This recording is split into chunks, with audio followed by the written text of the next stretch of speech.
നമുക്ക് സേതുവിന്റെ പല്ലവിയുടെ ഇന്നത്തെ നല്ലൊരു കഥ കേട്ടാലോ? അങ്ങനെ ഇന്നത്തെ കഥയില് രാജമ്മ പോലീസാറിന്റെ പറഞ്ഞു, സാറേ എന്നെ ഒന്നും ചെയ്യില്ല, ഞാനൊരു നിരപരാധിയാന്ന് പറഞ്ഞു. മിണ്ടരുത് നിങ്ങള്. പിന്നീട് പല്ലവിയോടും ഋതുവിനോടും എല്ലാവരോടും ആയിട്ട് പറഞ്ഞു, അതെ, ഇവരെ കുറിച്ച് നിങ്ങൾക്ക് അറിയാവോ? ഇവര് ഇവിടെ അടുത്തൊരു ഹോസ്പിറ്റലിൽ സീനിയർ നേഴ്സാണ്. പക്ഷെ ഇവരുടെ ജോലി അതൊന്നുമല്ല. ആ ഹോസ്പിറ്റലില് ഗൈനക്കോളജി ഡിപ്പാർട്ട്മെന്റിലാണ് ഇവര് ജോലി ചെയ്യുന്നേ. പല കേസ് കെട്ടുകളും ആ ഹോസ്പിറ്റലിലേക്ക് വരുന്നുണ്ട്. കാരണം അബോർഷന്റെ കേസുകളൊക്കെ വരുന്ന, പക്ഷേ ഡോക്ടർ തള്ളിക്കളയുന്ന കേസ്, അബോർഷൻ ചെയ്യാൻ പറ്റില്ലെന്ന് പറയുന്ന കേസുകളിലൊക്കെ ഇവരെ ഏറ്റുപിടിക്കും. ഇവർ പിടിച്ചിട്ട് എന്ത് ചെയ്യും? അവർ നേരെ ഇങ്ങോട്ടേക്ക് കൊണ്ടുവരും. ഇവിടെ കൊണ്ടുവന്നിട്ട് കാര്യങ്ങളൊക്കെ ചെയ്തു തരാം എന്നൊക്കെ പറഞ്ഞ് ആ പെൺകുട്ടിയെ സമാധാനിപ്പിച്ച് പറഞ്ഞയക്കും. ഒരു ഡേറ്റ് ഫിക്സ് ചെയ്ത് വിടും അബോർഷന് വേണ്ടിയിട്ടുള്ള. പിന്നീട് എന്ത് ചെയ്യും? പെൺവാണിഭക്കാരുമായിട്ട് ഇവർ ഡീൽ ഉറപ്പിക്കും. പെൺകുട്ടിയുടെ ക്യാമറ ദൃശ്യങ്ങളൊക്കെ കാണിച്ചിട്ട് ഒരു വില ഉറപ്പിക്കും. പിന്നീട് ആ പെൺകുട്ടി വരുന്ന ദിവസം ക്ലോറോഫോം മണപ്പിച്ച് അതിനെ മയക്കി കിടത്തിയിട്ട് അവർക്ക് കൈമാറുകയോ ചെയ്യുന്നത്. പിന്നെ അറിയാലോ അവർ കൊണ്ടുപോയിട്ട് എന്താ ചെയ്യുന്നതെന്ന്. അവരെ കൊണ്ട് ചെയ്യാൻ പറ്റുന്നതൊക്കെ അവർ ചെയ്യും. 2 പെൺകുട്ടികൾ ഈ അടുത്ത കാലത്ത് ആത്മഹത്യ ചെയ്തു. അപ്പൊ അതിനെ തുടർന്നുള്ള അന്വേഷണത്തിലാണ് ഞങ്ങൾ ഇവിടം വരെ എത്തിച്ചേർന്നതെന്ന് പറഞ്ഞു. അത് കേട്ടതും ഋതു ഒരു നിമിഷം ഞെട്ടിപ്പോയി. പല്ലവി ഒരു അന്താളിപ്പോടും കൂടി നോക്കുകയാണ് അവരെ. പിന്നീട് പല്ലവിക്ക് ദേഷ്യം സഹിക്കാൻ പറ്റിയില്ല. ഡോക്ടർ എന്ന് പറഞ്ഞ് നിൽക്കുന്ന അവരെ കണ്ടു കഴിഞ്ഞ് പല്ലവിക്ക് നല്ല ദേഷ്യമായി. പല്ലവി എന്നിട്ട് അവരുടെ കാരണത്തിലിട്ട് ഒന്ന് പൊട്ടിക്കണം. അപ്പോഴേക്കും ബാക്കി വനിതാ പോലീസുകാരെ തടയാൻ വന്നു. ആ സമയത്ത് സേ പറഞ്ഞു, വേണ്ട, 2 കിട്ടിക്കോട്ടെ, അവർക്ക് കിട്ടേണ്ട കാര്യമുണ്ടെന്ന് പറഞ്ഞു. അപ്പോഴേക്കും ഋതു രാജമ്മയെ കയറി കഴുത്തിന് പിടിക്കുകയാണ്. നിങ്ങള് എന്നെ ഇല്ലാതാക്കാൻ നോക്കില്ലേ, നിങ്ങളെ വെറുതെ വിടില്ല എന്ന് പറഞ്ഞിട്ട്. അതെ, മതി മതി, നിങ്ങൾ കൂടുതലൊന്നും പറയണ്ട, ഇങ്ങനെയുള്ള അബദ്ധങ്ങൾ ചെന്ന് ചാടുമ്പോൾ ഓർക്കണം എന്ന് പറഞ്ഞു. പിന്നീട് പോലീസുകാരോട് പറഞ്ഞു, ഇവരെ പിടിച്ച് ജീപ്പിനകത്തേക്ക് കയറ്റാൻ പറഞ്ഞു. അങ്ങനെ അവരെ കൊണ്ട് പോലീസുകാരങ്ങോട്ട് പോയി. ശരിക്കും പറഞ്ഞിട്ടുണ്ടെങ്കിൽ അവരെ കൂടെ കൊണ്ടേ മൊഴി എടുപ്പിക്കേണ്ടതായിരുന്നു. പക്ഷേങ്കിൽ ഈ പറയുന്ന രാജമ്മയെക്കുറിച്ചൊക്കെ കൂടുതൽ വിവരങ്ങൾ പോലീസിന് കിട്ടിയതുകൊണ്ടാണ് പിന്നെ ഈ പറയുന്ന ഋതുവിനെ ഒന്നും പോലീസ് സ്റ്റേഷനിലേക്ക് കൊണ്ടുപോകാതിരുന്നേ. അപ്പോഴാണ് പല്ലവിയുടെ മനസ്സിലേക്ക് ഒരു കാര്യം വരുന്നത്. സേതുവട്ടം വിളിച്ചത്, പല്ലവി നീ പെട്ടെന്ന് വരണം, ഞങ്ങൾ ബൈപ്പാസിലുണ്ട്, ലക്ഷ്മിയമ്മയുടെ കാര്യത്തിൽ ചില തീരുമാനങ്ങളൊക്കെ എടുക്കാനാണ്. അത് ഓർത്ത് കഴിഞ്ഞപ്പോഴത്തേനും പല്ലവി ശ്രീഹരിയോട് പറഞ്ഞു, ശ്രീഹരി ഋതുവിനെ കൂട്ടി നീ വീട്ടിലേക്ക് പോയിക്കൊള്ളാൻ പറഞ്ഞു. അപ്പോഴേക്ക് ഋതു പറഞ്ഞു, പല്ലവി ഞാൻ വേണ്ട, നീ കൂടുതലൊന്നും ഇപ്പൊ പറയണ്ട, നീ തൽക്കാലത്തേക്ക് വീട്ടിലേക്ക് ചെല്ല. പിന്നീട് ശ്രീഹരിയോട് പറഞ്ഞു, ഇവിടെ നടന്ന കാര്യങ്ങളൊന്നും ആരോടും പറയണ്ടെന്ന് പറഞ്ഞു. ശരി, ആയിക്കോട്ടെ എന്ന് പറഞ്ഞു. അങ്ങനെ ഋതുവിനെയും കൂട്ടിക്കൊണ്ട് ശ്രീഹരി അങ്ങോട്ടേക്ക് പോയി.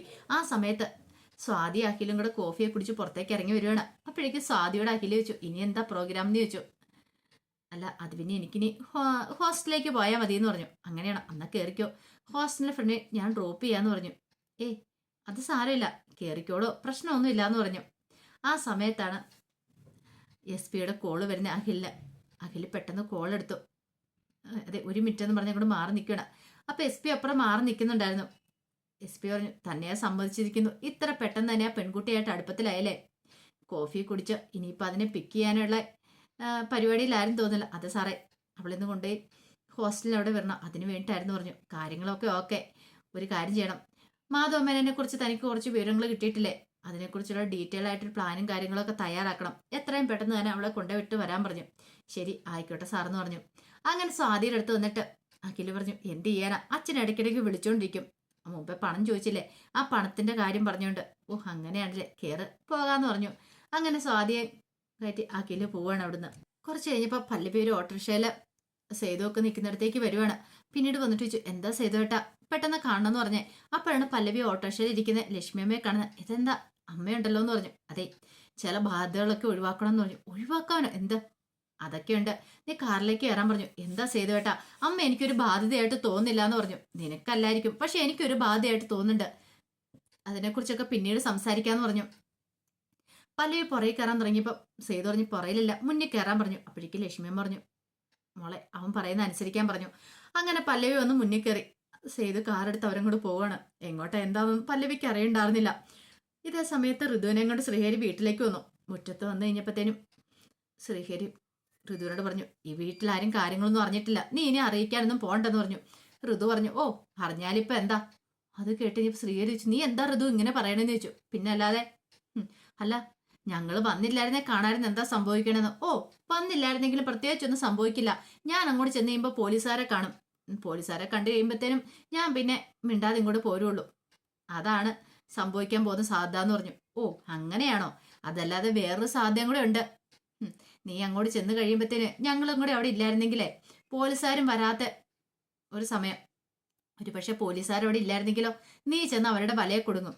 നിന്നെ അവർ മയക്കെടുക്കും, ബോധം കെടുത്തി കൊണ്ടുപോകും. പിന്നെ 1-2 ദിവസം കഴിയുമ്പോൾ നീ തിരിച്ചു വരും. പക്ഷെ തിരിച്ചു വന്നു കഴിയുമ്പോഴത്തേനും അവർ നിന്നെ ബ്ലാക്ക് മെയിൽ ചെയ്യാൻ തുടങ്ങും.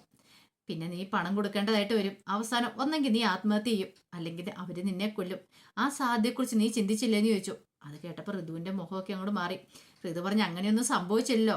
ശ്രീഹരി പറഞ്ഞു, എന്റെ പൊന്നോ, നിന്നോട് പറഞ്ഞ് തർക്കിക്കാൻ എന്നെ കൊണ്ട് പറ്റില്ല. മനുഷ്യനെ തോൽപ്പിച്ച് കളയോ. ഒന്നും മിണ്ടാതിരിക്കും ഋതു, ഒന്ന് കയറിപ്പോവാൻ നോക്കുന്നൊക്കെ പറഞ്ഞുകൊണ്ട് ശ്രീഹരി ദേഷ്യപ്പെട്ടു.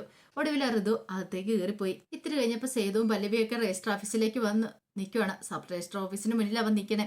ആ സമയത്ത് ലക്ഷ്മിയമ്മ കാർ തന്നെ ഇരിക്കുക. അപ്പോഴേക്കും പല്ലവി വെച്ചു, ഇതെന്താ സേതു ഏട്ടാ ഇവിടെയെന്ന് ചോദിച്ചു. പിന്നീട് ലക്ഷ്മിയമ്മ പറഞ്ഞ് ഇറങ്ങാൻ പറഞ്ഞു. അങ്ങനെ ലക്ഷ്മിയമ്മ ഇറങ്ങി. ഈ സമയത്ത് സേതു പറഞ്ഞു, അതെ, പൊന്നുമ്പടത്തിലെ അവകാശം വെച്ചാണല്ലോ ഇവര് കുറച്ചാൾ മുമ്പ് വന്ന അധികാരം കാണിച്ചേ. ആ അധികാരം ഞാൻ ഇങ്ങോട്ട് വാങ്ങാൻ പോവാന്ന് പറഞ്ഞു. എന്തൊക്കെ സേതുട്ടാ പറയണെന്ന് ചോദിച്ചു. അതെ, പൊന്നുമ്പടത്തിന് മേലെ ഇവർക്ക് യാതൊരു അവകാശമില്ലെന്ന് ഇവരെഴുതി ഒപ്പുവെച്ച് തരണം. അതിനു വേണ്ടി ഞാൻ ഇവരെ ഇങ്ങോട്ട് കൊണ്ടുവന്നേന്ന് പറഞ്ഞു. അത് കേട്ടപ്പോൾ ലക്ഷ്മിയമ്മ പറഞ്ഞു, എനിക്കൊന്നും വേണ്ട, സർവ്വ അവകാശങ്ങളോ അധികാരങ്ങളോ നീ എടുത്തോ. എന്റെ മനസ്സിൽ ചെറിയൊരു കരട് കയറി, അതുകൊണ്ട് ഞാൻ എന്തൊക്കെയോ ഭ്രാന്ത് കാണിച്ചു കൂട്ടിയതാ, അല്ലാതെ എനിക്കൊന്നും വേണ്ടാഞ്ഞിട്ടല്ലാന്ന് പറഞ്ഞു. ഇത് കേട്ടുകഴിഞ്ഞപ്പം സേതു പറഞ്ഞു, ആയിക്കോട്ടെ, ഇനി ആ കരട് കയറി ഇല്ലെന്നില്ലല്ലോ മനസ്സിൽ. അതുകൊണ്ട് ഞാൻ എടുക്കേണ്ട കാര്യങ്ങൾ ഞാൻ തന്നെ തീരുമാനം എടുക്കണം. അതുകൊണ്ട് ഇങ്ങോട്ട് കൂട്ടിക്കൊണ്ടു വന്നേ. അല്ല, അകത്തേക്ക് കയറുന്നതിന് മുമ്പ് ചോദിക്കുക, നിങ്ങൾക്ക് എന്തെങ്കിലും മനസ്സ് വ്യത്യാസം എന്തെങ്കിലും ഉണ്ടോ? ഉണ്ടെങ്കിൽ പറയണം. അവിടെ ചെന്ന് ഒപ്പിടുന്നതിന് മുമ്പ് എനിക്കതൊന്നും അറിയത്തില്ലായിരുന്നു, ഞാൻ എഴുതി കൊടുക്കില്ലെന്നൊന്നും പറഞ്ഞിട്ട് കാര്യമില്ല. എനിക്ക് അങ്ങനെയൊന്നുമില്ല, ഞാൻ ഒപ്പിട്ട് തന്നോളാന്ന് പറഞ്ഞു. പല്ലവി ആണെങ്കിൽ ആകെപ്പാടെ വല്ലാത്തൊരു അന്താളിപ്പോടെയായിരുന്നു. ഈ സമയത്ത് ലക്ഷ്മിയമ്മ പറഞ്ഞു, എനിക്കൊരു കാര്യം മാത്രമേ പറയേണ്ടതുള്ളൂ.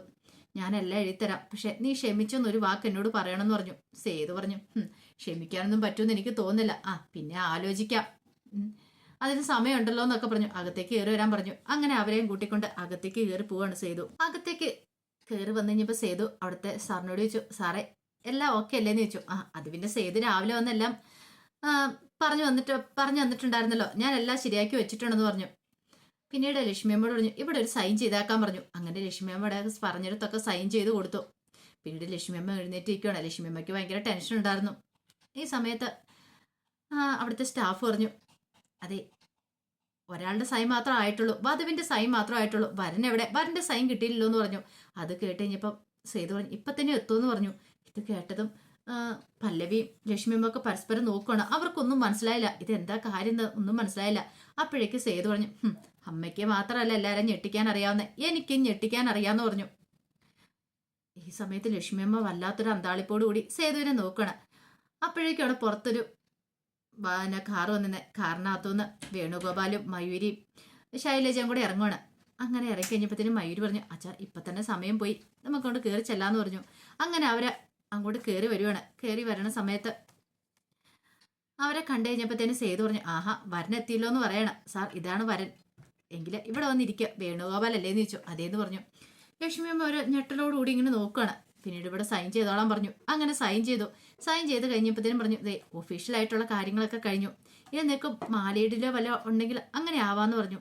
അത് കേട്ടപ്പോൾ മയൂരി പറഞ്ഞു, മാലയൊക്കെ കൊണ്ടുവന്നിട്ടുണ്ട് സാറെന്ന് പറഞ്ഞു. അങ്ങനെ വേണുഗോപാലിന്റെ കയ്യിലേക്ക് മാല എടുത്ത് കൊടുക്കുകയാണ്. ലക്ഷ്മിയമ്മ ഒരു അന്താളിപ്പോട് കൂടിയിട്ട് എന്ത് ചെയ്യണം എന്നറിയില്ലാതെ വേണുഗോപാലിനെ തന്നെ ഇങ്ങനെ നോക്കണം. ഒന്നും മനസ്സിലായില്ല അവർക്ക്. നിയമപരമായിട്ടുള്ള വിവാഹം രജിസ്റ്റർ ചെയ്തെന്നുള്ള കാര്യം മനസ്സിലായി. അപ്പൊ അതിന്റെ വിശേഷങ്ങളൊക്കെ നമ്മളിന്ന് കാണുന്നത്. ഇതിന്റെ ബാക്കി വിശേഷങ്ങളുമായിട്ട് വൈകുന്നേരത്തെ പ്രൊമോയി വരാട്ടോ. ഒരിക്കൽ കൂടി എല്ലാവർക്കും ശുഭദിനം നേർന്നുകൊണ്ട് നിർത്തുന്നു. നന്ദി.